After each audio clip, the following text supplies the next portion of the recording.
I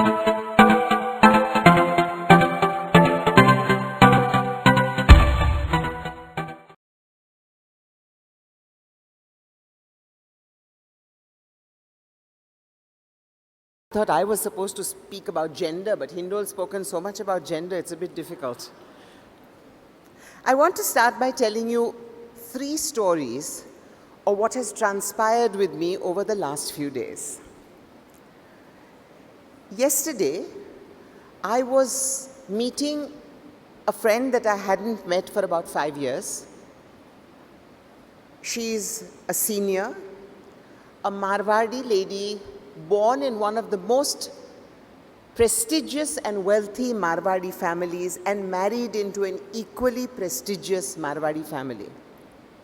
Many years ago, at in some senses a late age to start a career, she decided that she wanted to use the family's wealth in promoting an arts center.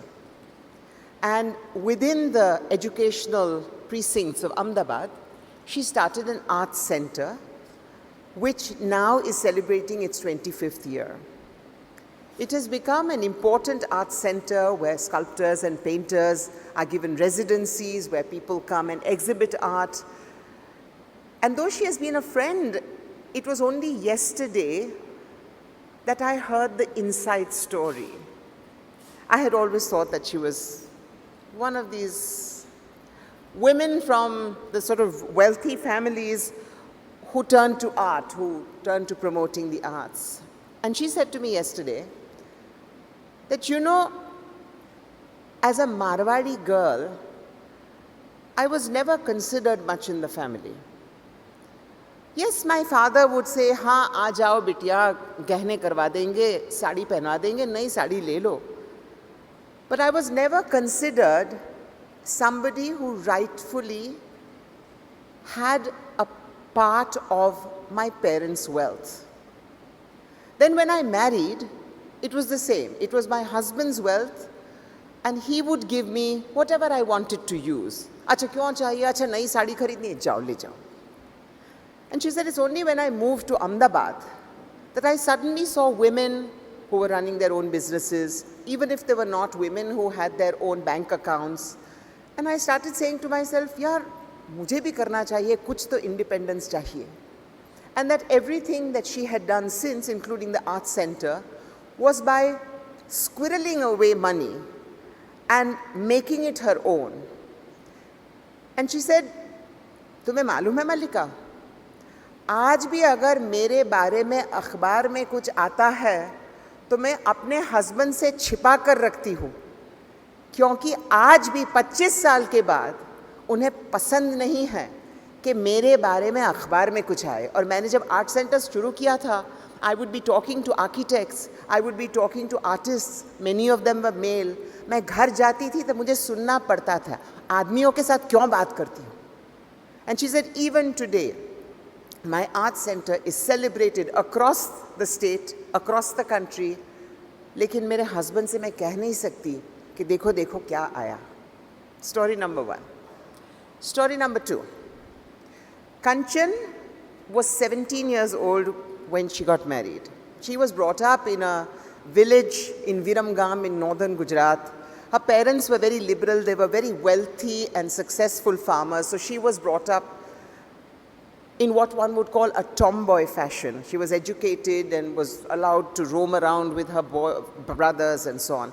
She married somebody in Ahmedabad city who turned out to be a wife abuser. She was pregnant immediately. She got a daughter. Husband started beating her. Within 2 years, he took a mistress. She was put to work in a sweatshop. He officially ran a rickshaw, but became an alcoholic, and whatever she earned, he would take and he would spend it for himself and his mistress. She brought up her daughter alone, had a son 4 years later, and in order to protect her daughter from the father and from the abuse that she used to have every night, she married the daughter off at 16. Daughter got pregnant at 17. Daughter was born to the daughter. Mother and daughter were thrown out of the house. and came to live with Kanchan.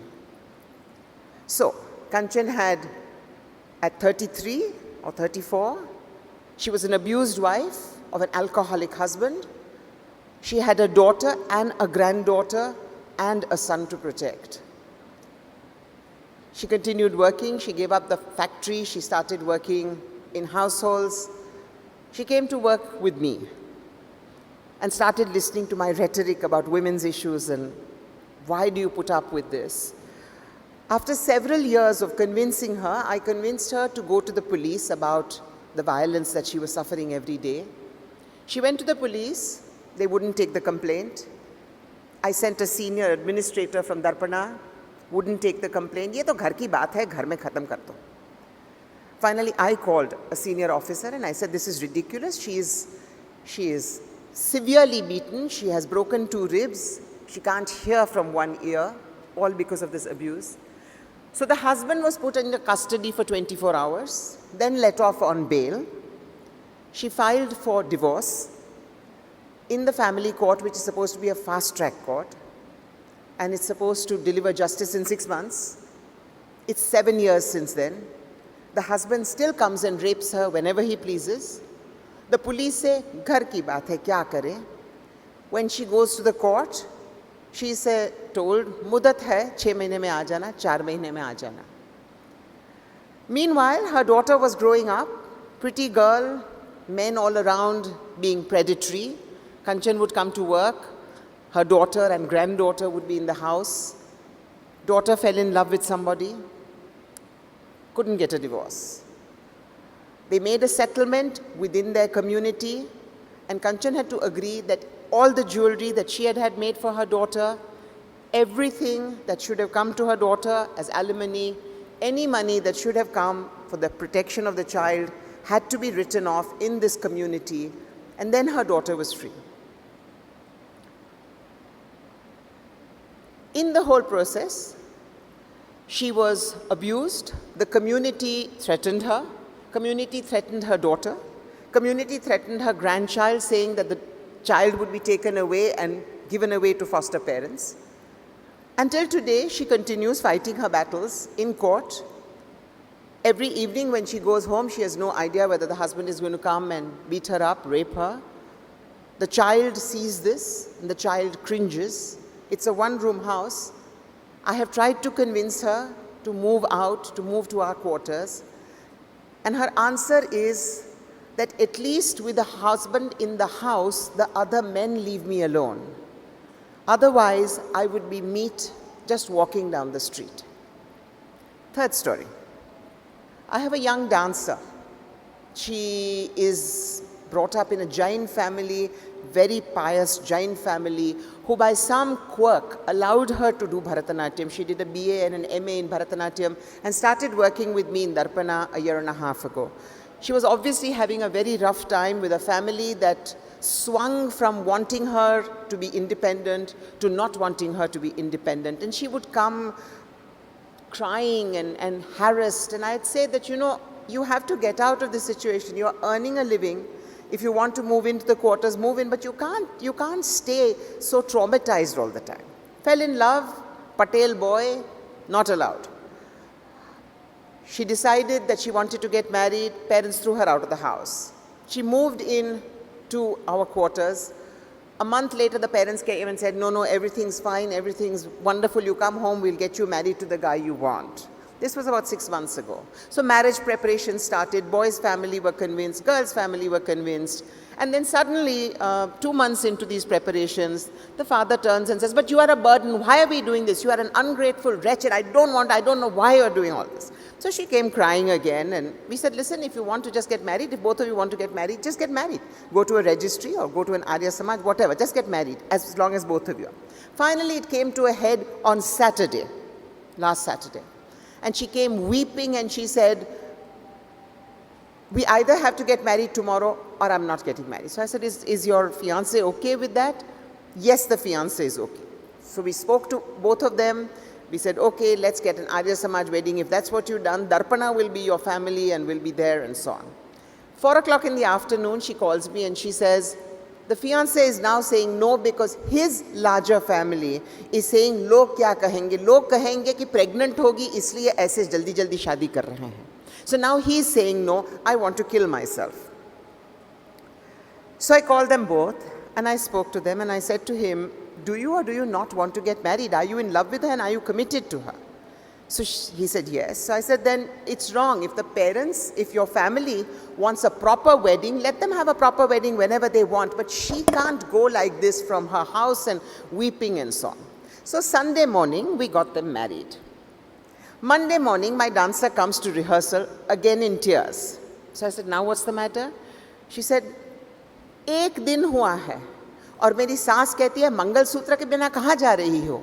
तुमने अपने पति को खाना क्यों नहीं खिलाया? मैं यहाँ 10 घंटे डांस करके जाती हूँ, हम दोनों साथ में खाते हैं, but it's not allowed. And my husband supports his mother. मैं क्या करूँ? 24 घंटे में पूरी एटीट्यूड बदल गई है, मैं क्या करूँ? 3 stories, 3 different circumstances, same story. What is it that we are facing? You know, this country thinks that its greatest difficulty is GDP growth. The second greatest difficulty is poverty. The third greatest difficulty is unemployment. And in doing this, we are missing out on the greatest plague that is likely to tear this country apart. And that is the plague of misogyny. That is the plague that allows women of all strata of society to be reduced, to be recriminated against, to be made to disappear, to be made to be non-persons. And we use many, many methods. We don't only use control, we use language, we use abuse, we use ritual, we use tenderness, we use the guise of protecting the women, and it is happening across the nation. Who is to blame? As Hindol said, thousands of years of being mentally reduced to being who we are today. Think of ritual. Kanyadan. What does Kanyadan imply? All of us have it. Even the Christian give away the bride. Even in the Western world, a bride is given away. What is the basic implication of that? That the bride is a thing owned by the father, perhaps the mother as well, but certainly by the father, and can be picked up and given away. How many of us have questioned this? How many of us have questioned the wearing of the dog collar called a Mangal Sutra? How many of us have questioned the prevalent practice in many Kannada families that if the Mangal Sutra is left open, concave, it means that I haven't been impregnated yet with a son. When I have a son, I have the possibility of turning them over because then I am a fulfilled woman. How many of us question it? How many of us question when we say, after seeing Saas Bhi Kabhi Bahu Thi, that we are doing this from here to here and here to here and it's getting longer and longer and longer and longer?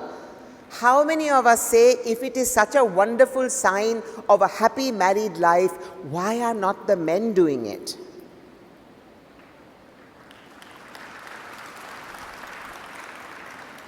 If Kadwa Chauth is so great, again, why are not the men doing it? We accept ritual saying, हमारे वहाँ तो ऐसा ही होता है.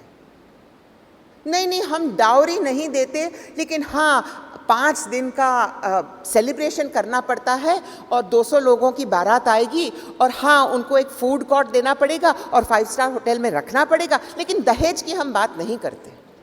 Who are we kidding? When the government steps in its stupidity and obscurantionist thought and stops any kind of sex determination tests happening, and on the other hand has a defunct law that is supposed to punish dowries, Where are the dots being joined that these two are not even two sides, the same side of the same coin? How much longer do we need to do what Hindol said, change here? Because unless every single one of us and every single person in this country understands that one of the biggest causes of violence against women is the economic equation that we create with women as daughters, as wives, that is killing women off. If there were no dowries, genuinely, there would not be any female feticide at all. Have you seen the ratios, the sex ratios in this country? In Gujarat, there are 59 villages, Patel villages, where there is not a single girl child born in the last 25 years. These Patel men who are agitating for something should be agitating to stop female feticide. Because they are now going into Madhya Pradesh, into Jhabua, and purchasing wives. And that means a whole other thing. When you purchase a wife, you own her officially. It's not even just stated or unstated. You own her because you have paid a price for her. On the other side is dowry, where the father bribes somebody into taking her off his hand. And yet, we all, certainly most, go into this euphemism called throwing a large wedding, thinking we don't give dowries. हम तो सुधरे हुए हैं, हम थोड़ी दहेज देंगे. I am asked often, why is it that women are so horrible with women? Why is it that the mother-in-law and the sister-in-law torment a wife so much? Think of how we bring up our children.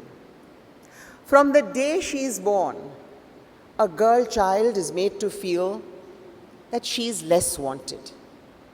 She is given less food. She is treated differently. If there is some crunch financially, the boy child will go to an English medium school, the girl child will go to the lowest school. As she grows up, she is told, you're not from our family, you're going to go to somebody else's family, why should we invest in you? She grows up knowing that she comes second in her household, knowing that that household is not considered her own, because tum to ससुर जाओगी, वो तुम्हारा घर है. She feels unwanted, unloved, and dreams of this fairy tale marriage that we see in Bollywood films, after which she will be treated with pink flying wings and taken by Shah Rukh Khan again and put on a cake and will look beautiful and live forever after. She's in for a very rude shock. Coming from a society which says, don't talk to a boy in your class, don't talk to a male stranger, don't strike a conversation with any stranger who is not a female, she is then unceremoniously dumped in marriage with a total stranger. She is not only dumped, but she is told that nothing that she has grown up with, however unhappy it is, nothing will be there for her. There is no support system, there is no turning back. She walks into the new family, and what happened to my dancer happens to her. Mother has to be followed, because mother has sacrificed so much to bring up the son. And she realizes somewhere that if she needs one person to love her, one person with whom she will come first, that will be her son. Because her daughter will have to be sent away. So it's no good investing love in this daughter. But the son will be mine. He will protect me all my life. So she brings up the son as this Lala, this Kanha, this Krishna that will be lover and friend and protector. So what happens when a wife comes? The wife is a threat. She has nobody else to hold on to. And so the cycle repeats itself. Has anybody bothered to tell her, that love is not like a pie that you divide, that she can be gaining a daughter? Has anybody told her or reminded her how bereft she felt when she was taken from her family and dumped into this family? That perhaps the way is not revenge, but the way is love. The way is to shower so much love on her daughter-in-law that she gains a friend for life. Nobody tells us this because it's not convenient. The patriarchal divide and rule policy would no longer work if women got together. Young girls are continuously told, don't become too friendly with another girl because she will steal your plum. What is the plum? The husband. But don't trust another woman. And yet I am sure that every woman sitting in this room will tell you that the one person they can turn to is another woman. But we are not allowed that. We are not allowed that because nobody has taught our men that they have feelings. Nobody has taught our men that they can cry and it's okay. Nobody has told our men that to feel, to be vulnerable, to be happy, to cry with joy is okay. It's not a challenge to your manhood. What we need to do to change this situation is to allow our young boys and our men to become human beings. Not the kind of people you say, you are a man, you can't cry. Arey, bacche ho, bacchi thodi ho, rote kyon ho, marad banna sikho. We don't want marads. We want people. We want people who can feel the joy of vulnerability. We want people who can feel the joy of being able to cry when emotions burst forth. Because without that, men are missing out on some of the most precious feelings and sentiments that make us human beings. And we are continuing as mothers to carry on that deprivation. We carry on the same method because we don't think about it. We don't have conversations about this. Why not? Why don't a young brother and sister say to the parents, why are you treating us differently? Why doesn't a brother say to the parents, if you put a 10-hour curfew on my sister, I will come back as well? Why doesn't a sister say to her brother, sit down? Why do you get so annoyed when somebody whistles at me? Do you not whistle at others? Do you not pass lewd jokes? How is that different? Why doesn't a woman say to a man every time you say motherfucker, do you know what it means?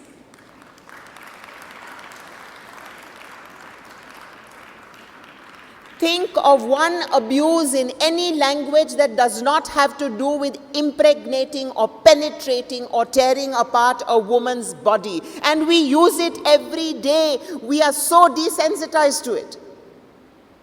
Whether it's bitch or motherfucker or sister fucker, you name it. Sala. We say it all the time. Sala, yaar, kya kar diya? What does that imply? It's again, your wife's sister's husband. It's still about a woman. With due respect to the first two speakers, both of whom are gender sensitive, why always he? Why always man? Why not they and why not human beings? We no longer want to be part of the he. Until you keep us a part of the he, you will not see that there is a she and that she encompasses you with love, with tenderness, and with nurture. Understand that. Even if you look at the words, he is a part of she, man is a part of woman. Accept that. Don't say I'm being tedious. Language is what gives us thought. Language is what gives us the possibility of thinking of what we are feeling. It gives the words, and that word is very important. Don't say it is not. Women have a switch in their heads. And that switch, unless it is turned off, will always make us seek a man's approval before we feel self-fulfilled. That is a switch that has been drilled into our psyche over thousands of years.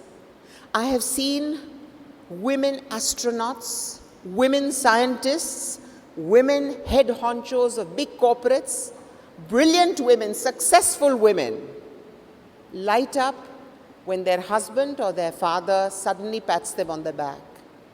I'm not saying that's wrong. Feel good, but don't feel that that is their good housekeeping seal. I have to be my good housekeeping seal. I cannot be somebody that waits for approval from outside. Men don't. So what do men do and what do women do? Before I go into that, I want to tell you a story, but I need a mic, a hand mic. Can I have one of the hand mics?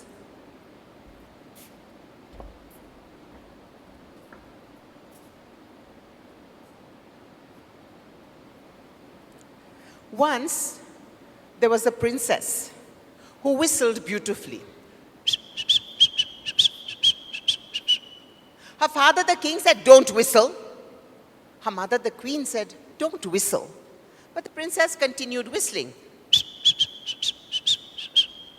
The years went by and the princess grew up into being a beautiful young woman who whistled even more beautifully.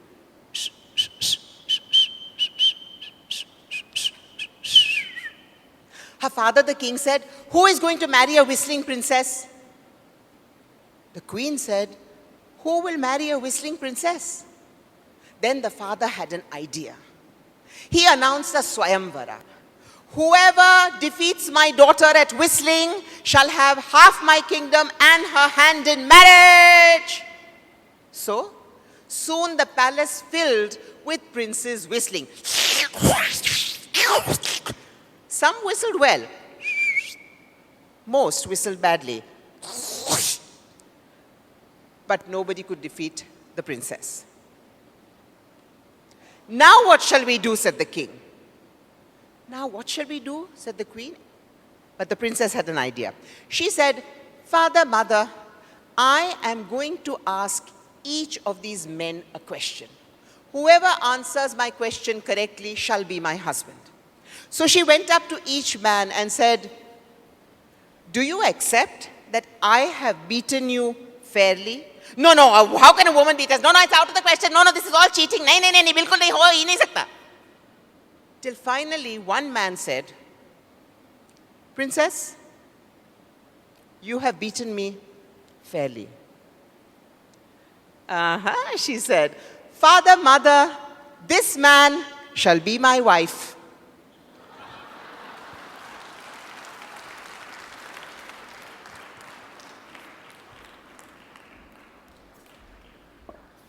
The reason I told you this story is because the mentality has to change on both sides. Women have to change, men have to change much more. Women at least know that they have battles to fight. Men don't know that. Men think they are very free, that they are liberated, that they have choice. But how many men, even today, even in this liberated space where we have many more careers that are not mainstream, where we have careers that are niche in medicine, niche in engineering, niche in aerosports or whatever, how many men actually have the liberty of doing what they want, of not following their parents, of not following the cardinal rule that they have to be the breadwinners? How many men can actually have the courage to say, "I want to marry somebody who can professionally be at a par so that I can be supported, and I don't want to do anything"? Or "I want to look after the children," or "I want to be a house husband"? Less than very few, much less than very few. And yet I have met so many men who in fact want to do that, who in fact say, "We are not very good at what we do, we hate what we do, we love the kids, I would love to have the time to be at home and write and read." but you don't have the liberty of doing that. More women are stepping outside of marriage. More women are stepping aside of motherhood. Because once you step aside, you are going to get cursed anyway. So then you might as well go the whole hog and do what you want to do. But the men are imprisoned. And unless the men realize they are imprisoned by custom, imprisoned by societal expectation, imprisoned by their own definition of their manhood, imprisoned by being a man rather than being a person, we will not be a happy society. And as a society that constantly talks of GDP, there have been a spate of research studies recently which show that at the moment in India, we are one of the lowest as far as the number of women who work for money, who work for pay. At the moment, we have 14% of the workforce that is women. If that goes up to 50%, which many of the Scandinavian countries have, our GDP would go up 17%. So forget about trying to steal land from the Adivasis and the poor and building big infrastructure projects. All we need to do is to make it possible, to make it welcoming for women to join the workforce, to be safe, to be free, to become entrepreneurs or not. And we will have that GDP. But the end of life, the aim of life cannot be a GDP. That aim of life has to be a better quality of life, and that better quality of life, a more happy life, a life of more well-being, can only happen if this misogyny stops. And before we try and stop the misogyny in public life, each of us needs to examine ourselves to see, where are we misogynists? What do we do that is prejudicial? What do we do that in some way diminishes women every day by our thoughts, by our words, by everything we say and think? And how can we change that?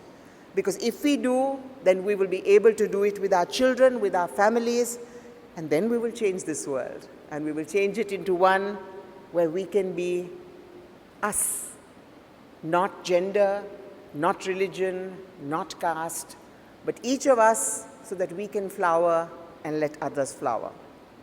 Before I turn it over to questions, I want to read a poem to you that was sent to me recently, and that is written by a man. सुनो द्रौपदी, वस्त्र उठा लो, अब गोविंद न आएंगे, छोड़ो मेहंदी खड़क संभालो, खुद ही अपना चीर बचा लो, धूत बिछाए बैठे शकुनी, मस्तक सब बिक जाएंगे, सुनो द्रौपदी वस्त्र उठा लो, अब गोविंद न आएंगे। कब तक आस लगाओगी तुम बिके हुए अखबारों से, कैसी रक्षा मांग रही हो दुशासन दरबारों से, स्वयं जो लज्जाहीन पड़े हैं वे क्या लाज बचाएंगे, सुनो द्रौपदी वस्त्र उठा लो, अब गोविंद न आएंगे। कल तक केवल अंधा राजा, अब गूंगा बहरा भी है, होठ सी दिए है जनता के, कानों पर पहरा भी है, तुम ही कहो ये अश्रु तुम्हारे किसको क्या समझाएंगे, सुनो द्रौपदी शस्त्र उठा लो, अब गोविंद न आएंगे।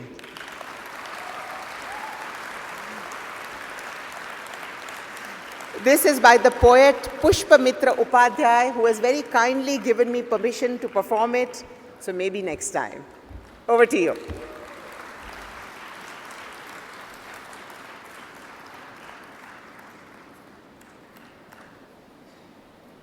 Can we have the house lights, please? Yes, many hands going up. Can we start with a woman there? The lady, the red dupatta.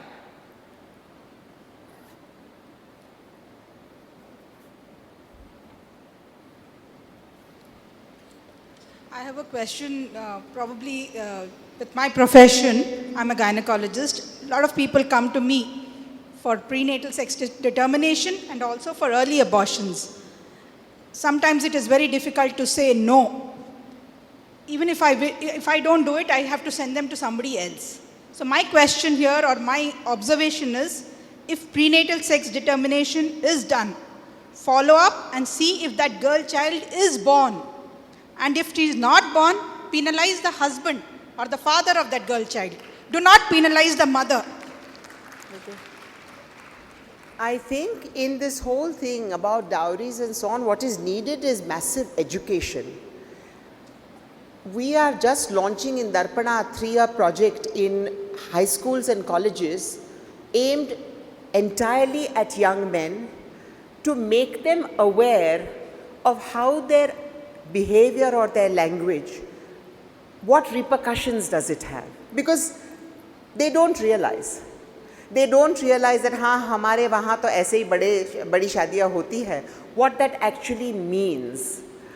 And I have found in my personal work that when young men and women realize the repercussions, then they are very likely to actually take up the conversation with their parents and say, we don't want that kind of a marriage. We don't want that kind of a pressure of dowries and therefore the pressure to the daughters and the pressure that we will need to save 1 crore rupees to marry our daughter off.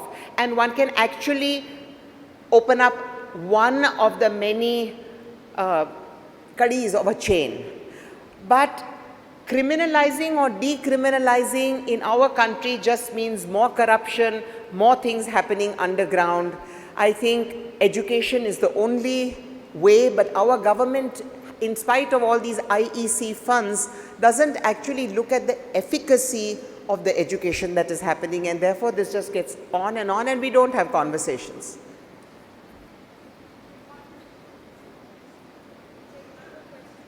And then we move there. The gentleman here, please. Yeah, good evening, ma'am. First of all, I would like to say that an artist is always an artist, and I just noted that. Can you hold your mic? Yeah. Is it okay? Yeah. I just want to say, first, an artist is always an artist, and he or she respect the stage. And when you entered, you just removed your shoes, and so it's a gesture which I noticed. I just wanted to know that everybody knows about it. The second thing is that I have been a fan of yours, apart from being a follower of your father, Dr. Vikram Sarabhai. So just wanted to know how easy or difficult it is, coming from an educated family background, to be a good entrepreneur who actually works for women's rights and other things. Does how far education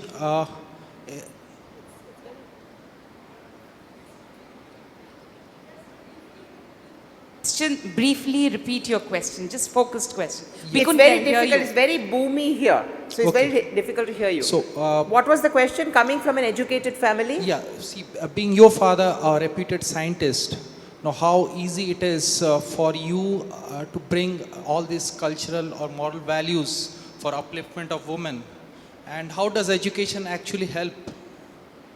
Because if you see a lot of these autocracies towards women happen where there is illiteracy, right? No. Violence against women has nothing to do with literacy or illiteracy of the man. Violence against women happens in the highest educated family. So my question to you is what kind of education are you talking about? If you're talking about formal education in schools and colleges, it does not stop violence. Because we don't talk of any of the real issues. We don't talk of how to treat the other gender. We don't talk of sex education. Everything is hush-hush. Everything is turned into pornography and dirt. And in our films, women are objectified, and it's okay if there are 100 men going on this item number, and we all clap to it. And so it's fine. I mean, every girl likes that, right? No, every girl does not like that, but nobody tells the guys. So as far as that is concerned, my answer is that kind of education, unfortunately, is not given neither in the family nor in schools or colleges. As far as I'm concerned, I come from a very privileged family, not because of wealth, but because 4 generations of men and women on both sides of my family have fought for justice, have fought for human rights, and have been feminists. I mean, I was one of these innocent nincompoofs who, till I got to college, didn't even realize that gender was an issue or that religion or caste was an issue. And it was like coming out of this dream to have people say, but you are a girl, how can you do that? I had an economics professor who said, if I wore really short shorts, how could I get a first class? And I said to him, do you look at my legs or my paper? I got rusticated. St. Xavier's College, Ahmedabad. Thank you, ma'am.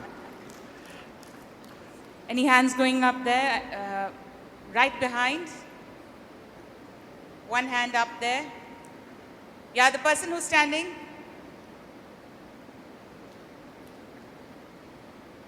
Hello, ma'am. It was a wonderful session both in the morning and now. I just wanted to get back on an issue that happened when I was probably 17 years old. My computer teacher would always used to say for the class filled with girls, if any one of you get raped and you're helpless, just enjoy it. Just let it be. I found that extremely atrocious for a woman to come up saying something like that. And it took me a lot of years to actually understand what she really meant. What she meant was that rape is usually a mental problem within a woman and not a physical. Physically, you will evolve or, you recover out of that rape, whatever happens. But mentally, a woman stays there forever in the same episodes of repeated torture. So her way of putting it there was, at what times when you are helpless and you are not having the strength to fight back, let it be, hold your strength, because you need to fight back more Short mentally. question, please. I need your thoughts again on that. Maybe you should go and join the Boko Haram women who are being raped every day in northern Nigeria. I think if that is your attitude, then you should actually try it. Because I think most women would disagree heartily with you. I don't know if you've ever been felt up in a bus or in a public place. I think most of us have. And the sheer revulsion of that, of having anybody dare touch you thinking it's their property, it's not a psychological thing, it's a physical revulsion. And it happens to lots of women every night in their marriages, but I don't think that I agree with you there at all, and I would ask probably your computer teacher to concentrate on computers. Yes. One hand here.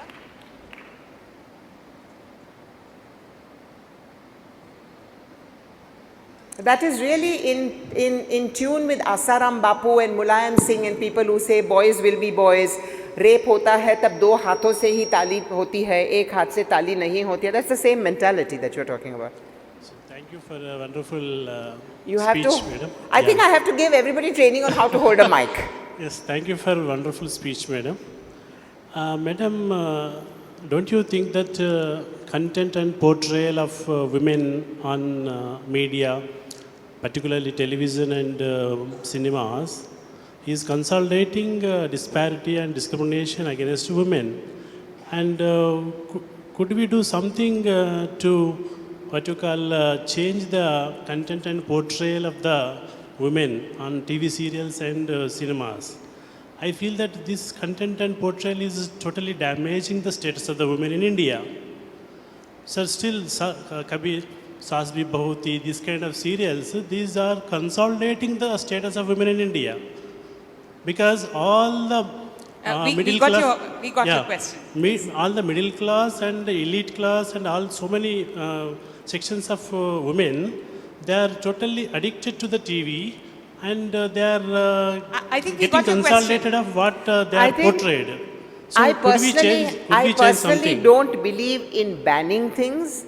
I think the way to combat this is to show alternatives which are equally mouth-watering but positive.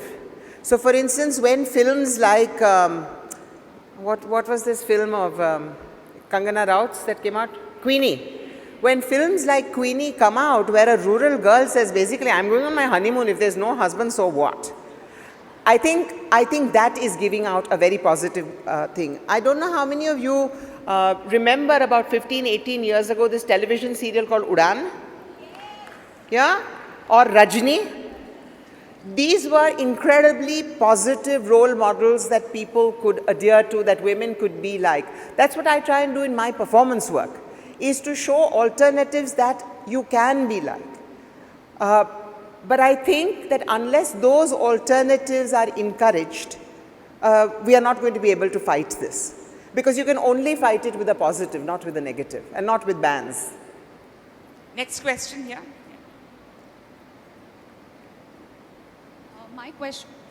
My question is that in today's time, we are having conversations about feminism on social media, especially in the younger population. But at the same time, the conversations end up antagonizing a certain section of the male gender, and terminologies like feminazis come up. So how do you have an open conversation with your peers without antagonizing the men and making them part of the feminist movement? Hey men, are you feeling antagonized by me? Come on, raise your hands, those who are feeling antagonized. Okay, I'm getting a positive feedback. You know, it's part of the victor's terminology when they see everything as being related to them. Feminism has nothing to do with men at all. It's not a race. It's not that there is one pie and if the women take more, the men will get less. That's not how it is. If the women get more, the men will get more. And I think Hinduism is the only major philosophy in the world where some bearded man didn't give woman. The first being was Ardhanarishwara. It's the only philosophy where a woman didn't come out of a man's rib or a man's beard or a man's toenail. And I think that is the answer, because if you look at it genetically, that is the truth. All of us have X and Y chromosomes. So genetically speaking, it's not a race, it's chance. And I think as people in an 80% Hindu nation, we should understand that Durga can also be Uma. When necessary, she is Durga. When not, she is Uma. And the two are not contradictory. When somebody like Draupadi says to her husband, Yudhishthira, I love you, but I have to tell you that you are weak. The two are not contradictory. Love doesn't mean pink-colored eyes and I see everything perfect in him. Like that, Indian feminism has to follow the Shakti route, not the bra-burning route. In the West, they don't have a context of a strong woman. We have Shakti, we have Durga, and we have Uma, and we have Lakshmi. We have those role models. And imagine a time, we call Shiva Uma Shankar, Uma's Shankar. We call Lakshmi Shankar, or we call Lakshmi Narayana. We say Radhe Krishna. So the men had no issues, our gods had no issues by being the female partner's men. This is, patriarchy is perhaps genetic somewhere, but that in India should be very easy to rechange if we open ourselves to the truth of our philosophy where it was not a race. So we don't need to be feminazis. We can use all the feminine in us to make for a better world. We'll take 3 more questions. Suresh, Suheem, and the lady from here, the white. Yeah, thank you. Can you hear me? Yeah. 2 parts. One is that I think it's generally accepted that education has to change. But I think the big struggle is, where do we start when we say education? It can be in the schools, it can be at home. I think you've touched upon different points that women can change and men can change. So where do we start as per you? The second point is kind of a suggestion. Today is Gandhi Jayanti. You had a good performance in the morning on the occasion of that. I hope to see you doing a performance on the birthday of Kasturiba Gandhi.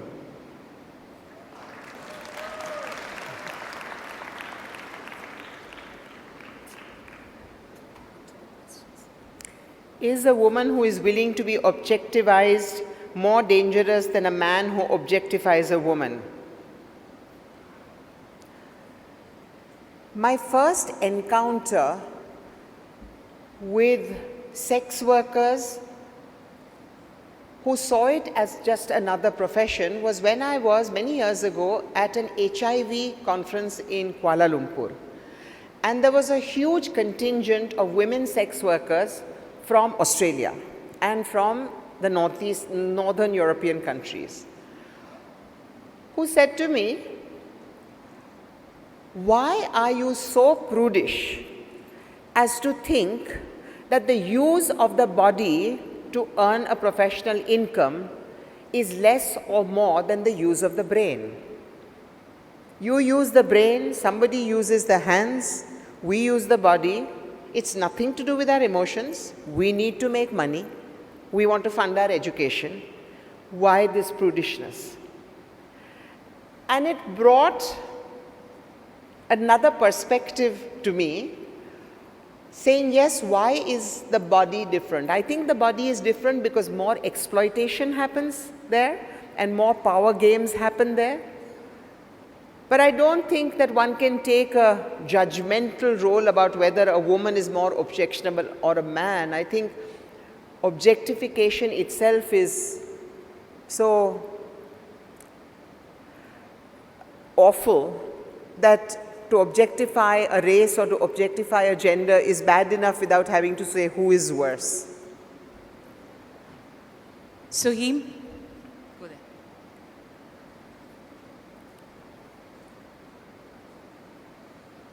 At the broader national level, what kind of solutions do you think need to be implemented to alter this mindset, let's say across the next 5-10 years?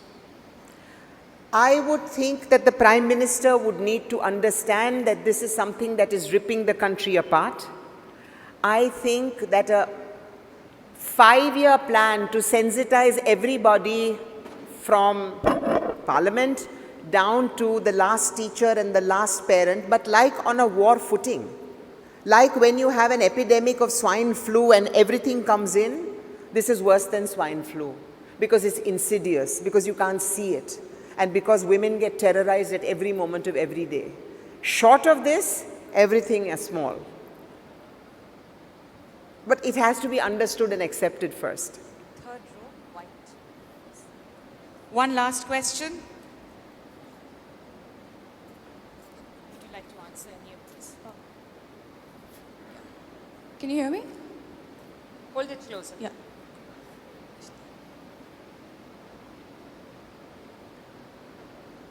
Go ahead. Yeah, Go ahead. Like the gentleman over there said, women are being sexualized on music videos and in movies. I want to know why no one has a problem when guys are being sexualized on movies and music videos. Like they go shirtless, or there's a huge banner or this huge tagline saying, you can see John Abraham's bum in this movie, and everyone's all excited about it. I want to know why no one has a problem with that. I think it is the dog bites man, man bites dog thing. A dog biting a man is so common, or a dog biting a person is so common that it doesn't hit the news. But when it's the other way around, it's big deal. That's one. The other is that I think women's bodies have been the battlefield for everything. Whether it's war, whether it's victory, whether it's punishment, whether it's honor killing, whether it's revenge, it's the woman's body. And so when the woman's body is titillated, it just leads to more misery and more use of the body as a battlefield to settle male scores. I think that's why we have so much more concern.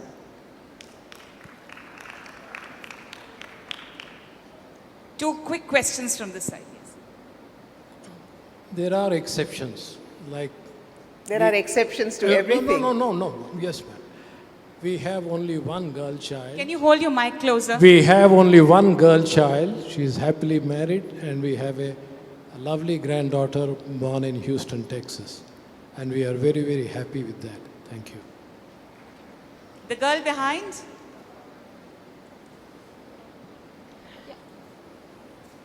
Yeah, I just want to know what your opinion is on, to what extent education has played a role in reducing misogyny. Because on one hand, you see people, who really don't have the access to education, people from lower socioeconomic backgrounds, in which the women of the families are still, beaten up because they can't have a male child. And scientifically, it's actually the husband who determines the gender. But the same thing happens in families who have access to education, in really high society families. So why is it that, education that plays such a big role in shaping minds has not been able to take any steps towards reducing misogyny? Because our education feeds into the same patriarchy. I have to tell you a 1 second story. When my son was born, I was about to leave to do the Mahabharata in Peter Brook's production, and I spent the next 5 years with my son, with a cast of 22 different nationalities going all over the world.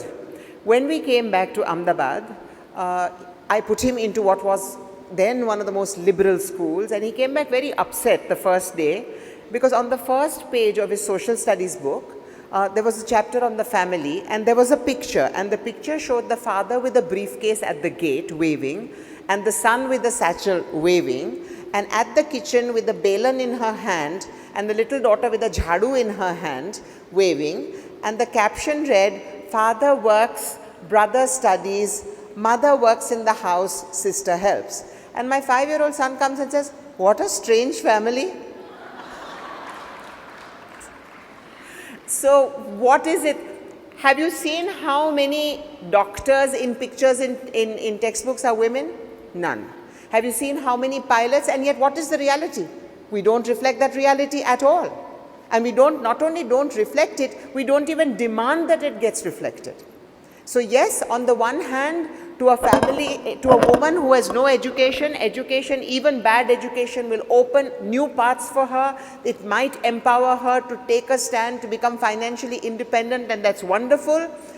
But as far as patriarchy is concerned, she will probably have the same mindset as the rest of society does. For that, you require a different kind of education. I think if every man and woman sitting here takes an oath today that they will consciously not do anything to feed into that patriarchy, that they will not use and abuse that denigrates women, that they will not use language that denigrates women, that if somebody is telling a mother-in-law joke, ha, ha, ha, they will say, "I'm sorry, but it's not accepted." If somebody is doing something lewd with women, they will say, "Sorry, this is not accepted." We would already be making a significant change. Thank you. It's because the good people are silent that this continues. The time has come when the good people have to shout from the rooftops and say, "Enough, it's no longer funny." Would you like to take some questions from there? One says, "No government girl child or women trafficking into red light." I don't know what that means. If it means there are no government systems that provide anything for the girl child, you are right. But luckily for us, there are some amazing NGOs doing amazing work. Our Prime Minister projects himself as an alpha male. He certainly does. But goes emotional and weak-kneed. "Meri bhi maa hai." How do you explain that? You have to ask the Prime Minister.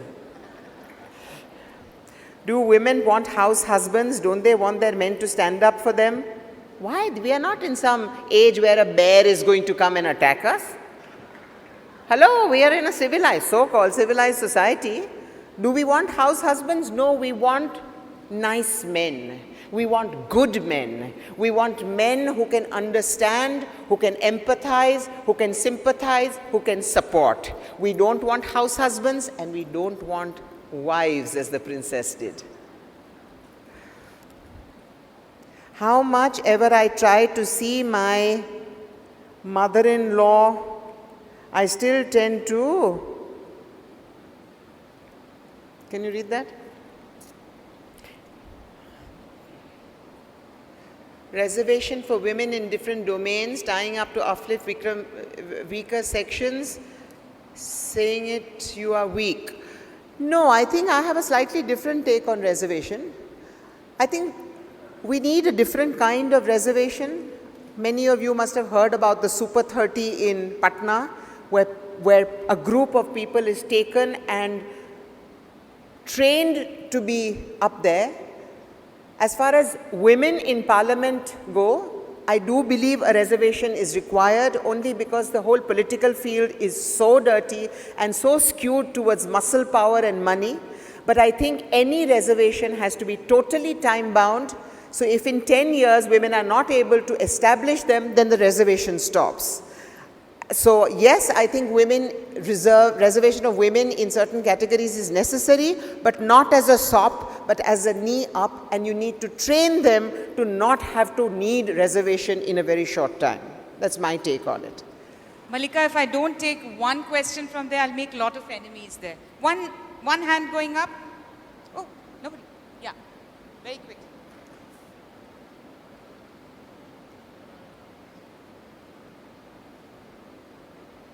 No? Yeah. So I just had a question that was a lot of alpha women that I know, and this is in my experience, they want, even though they're alpha and they're doing really amazing things in their professional careers, they still want their men to stand up for them. You know, they still want their men to stand up for them. They don't want the men to be sitting at home, or they'd still love to be taken care of by their men really nicely. So are we saying, when you say that women should be in the professional career, does it imply that men should not be doing professional career or anything like that? Is it clear? Did you get the question? Yes, it's clear. Okay. Wanting alpha men is part of the patriarchal brainwashing that we've had. Because we call soft men wimps. Rather than calling them metrosexual men, we call them wimps. Again, the use of language. And because society says that an alpha male is the better male, the very use of the word alpha should be banned, because we are not wolf packs and we are not packs of any predatory animals. We consider ourselves civilized. We don't want alpha anything. We want humane beings, be they men or women. Thank you. Mallika, just before closing this session, there's one question which says, what is your advice to young girls in choosing her soulmate? I thought this is an important question. What is in choosing, choosing her soulmate? Her soulmate. First of all, I would tell the young women to say, are you sure you need a mate? Because that is another myth created by society. So be very careful of what you're taking on. Then, according to me, and I'm going to upset a lot of people, I think marriage is a defunct institution. It is a defunct institution that gives entitlement to men. However nice they are, they suddenly feel entitled. If you want to become part of that entitlement, get married. Otherwise, live together. Listen to your heart. First, listen to your heart, and then be very analytical.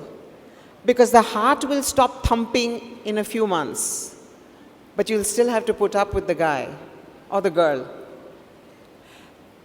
Do you actually enjoy your partner? Do you actually want to spend time? Do you want to have the partner sitting on the other side reading a book when you read a book? Or does the fact that his toenails are all over the bathroom irritate you? Does the fact that when he shaves, he actually leaves the hair in the basin irritate you? That's the kind of thing that breaks relationships, not what they think of God or country. So be very careful when you choose. It's much easier to get in than out. Thank you, Mallika. Thank you very much. We must now close this session. This has been a wonderful session. And thank you for being a wonderful audience this morning and just now.